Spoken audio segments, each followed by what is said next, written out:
Guys, welcome to Wood Mountain restaurant. এখন আমি আছি হচ্ছে ধামরাই থানার রূপনগর গ্রামে। অসাধারণ একটা ভিউয়ের সাথে অত্যন্ত সুন্দর একটা রেস্টুরেন্ট, আর এই রেস্টুরেন্টের নাম হচ্ছে উড মাউন্টেন রেস্টুরেন্ট। প্রিয় ভিউয়ার্স, আপনারা দেখতেই পাচ্ছেন আমার পিছে যে এটা হচ্ছে উড মাউন্টেন রেস্টুরেন্টের ভিউ। সো যারা আমার ভিডিওটা দেখছেন তারা অবশ্যই একটু ধৈর্য সহকারে দেখবেন, কারণ সুন্দর জিনিস দেখতে হলে একটু ধৈর্য নিয়ে দেখতে হয়। তো আসেন আমি আপনাদের দেখাই। এটা হচ্ছে এন্ট্রেন্স। আগে আসি, এখানকার যে সুন্দর যে লোকেশনটা, এটা আমি আপনাদের সাথে একটু শেয়ার করি। সেটা হচ্ছে যে তো এই যে যে রূপ, এই যে যে রূপটা চেঞ্জ হয়েছে এখানকার এই বর্ষার কারণে। তো আপনারা দেখতে পাচ্ছেন আমার আশেপাশে কি পরিমাণ পানি, আর নৌকা, কি সুন্দর নৌকা চলতেছে এদিক দিয়ে। আমি আপনাদের একটু দেখাই, আপনাদের দেখানোর জন্য। এখানে আসলে মূলত এটা ভাসমান একটা রেস্টুরেন্ট বললেই চলে, কারণ এটা পানির উপরে একটা রেস্টুরেন্ট, খুব সুন্দর একটা রেস্টুরেন্ট। তো আমি আপনাদের একটু দেখাই। আপনারা দেখতেই পাচ্ছেন এদিকে কিন্তু অনেক পানি। হ্যাঁ, আর এই এই রেস্টুরেন্টটা হচ্ছে পানির উপরে। তো আমি একটু ঘুরে ঘুরে আপনাদের দেখাই।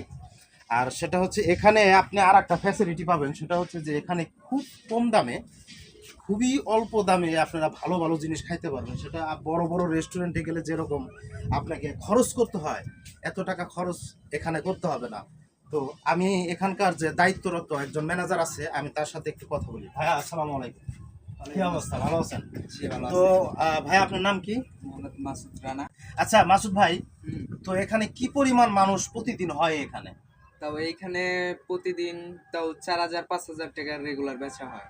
4-5 হাজার টাকা প্রতিদিন প্রতিদিন বিক্রি বেচা। আছে। তার মানে মূল কথা হচ্ছে যে 1-1.5 হাজার মানুষ অনায়াসে এখানে আসে, হুম, তাই তো বিষয়টা? আর আপনাদের সব থেকে বেচা কিনা কোন কোন দিনে বেশি হয়? শুক্রবার আর শনিবারে সবচেয়ে বেচা কিনা বেশি হয় আপনি। শুক্রবার আর শনিবার জি। হচ্ছে সবচাইতে বেশি বেচা কেনা না হয় না? তো হুম। আপনাদের এখানে যদি কেউ আসতে চায় এই রেস্টুরেন্টে, যদি সাভার স্ট্যান্ড বা অন্যান্য এলাকা থেকে যদি আপনাদের এই রেস্টুরেন্টে আসতে চায়, তাহলে তারা কিভাবে আসবে? ফার্স্টে দেব সাভার বা দুলিপিটা যে কোনো এক জায়গা আইলেই হবে। তারপরে সাভার থেকে অটোতে বা সিএনজিতে বললেই ডাইরেক্ট রূপনগর উড মাউন্টেনের সামনে নামাই দিব আপনি। ডাইরেক্ট রূপনগর উড উড মাউন্টেনে। মাউন্টেন। তো প্রিয় ভিউয়ার্স, আমি আপনাদের এই দেখেন, আমি আপনাদের একটা দৃশ্য দেখাই। দেখতেই পাচ্ছেন এখানে রেস্টুরেন্টের নিচে কিন্তু নৌকা আছে। ঠিক আছে, আপনারা চাইলে এই রেস্টুরেন্টে থেকে আপনারা নৌকা ভাড়া করে নিতে পারবেন। এবং ওই যে দেখতে পাচ্ছেন মুরব্বি, এখানে অসংখ্য নৌকা আছে, ওরা ঘন্টা প্রতি সম্ভবত 100 বা 200। আপনারা যখনই আসবেন মানে ওনাদের সাথে মিটিয়ে নেবেন, তাহলে হয় কি যে 2 ঘন্টা ঘুরছেন, আপনাকে 500 টাকা রেখে দেবেন। নৌকায় ওঠার আগে অবশ্যই আপনারা তাদের সাথে মিটমাট করে নেবেন, সেই ক্ষেত্রে আপনাদের কোনো লোকসান হবে না। তো অসম্ভব, মানে এত সুন্দর একটা পরিবেশ, আসলে আপনার না আসলে বুঝতে পারবেন না। ঠিক আছে, আপনার ফ্যামিলি